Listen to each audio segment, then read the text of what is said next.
ஒகேனக்கல் சுற்றுலா தளத்தில் ஞாயிற்றுக்கிழமை விடுமுறை நாள் என்பதால் ஏராளமான சுற்றுலா பயணிகள் குவிந்து வருகின்றனர்.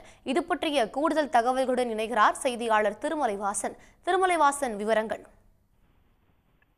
ஞாயிறு விடுமுறையொட்டி ஒகேனக்கலில் இன்று ஏராளமான சுற்றுலா பயணிகள் குவிந்துள்ளனர். பரிசல் சவாரி செய்தும் அருவிகளில் குளித்தும் சுற்றுலா பயணிகள் மகிழ்ச்சி அடைந்து வருகின்றனர். தமிழகத்தில் மிக சிறந்த சுற்றுலா தலங்களில் ஒன்றானது ஒகேனக்கல். ஒகேனக்கலுக்கு தினந்தோறும் தமிழகம், கர்நாடகா, ஆந்திரா மற்றும் கேரளா உள்ளிட்ட பகுதிகளிலிருந்து ஏராளமான சுற்றுலா பயணிகள் வந்து செல்வது வழக்கம். இந்நிலையில் இன்று ஞாயிறு விடுமுறை என்பதால் இன்று ஏராளமான சுற்றுலா பயணிகள் ஒகேனக்கல் வந்திருந்தனர். ஒகேனக்கல் வந்த சுற்றுலா பயணிகள் பரிசல் சவாரி செய்தும் அருவிகளில் குளித்தும் மற்றும் இதர இடங்களை கண்டும் ரசித்து வருகின்றனர்.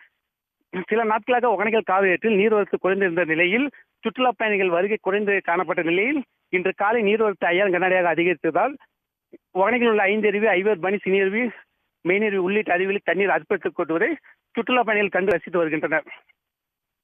விவரங்களை வழங்கியமைக்கு நன்றி திருமலைவாசன். உடனுக்குடன் செய்திகளை தெரிந்து கொள்ள சன் நியூஸ் பெல் ஐகானை கிளிக் பண்ணுங்க.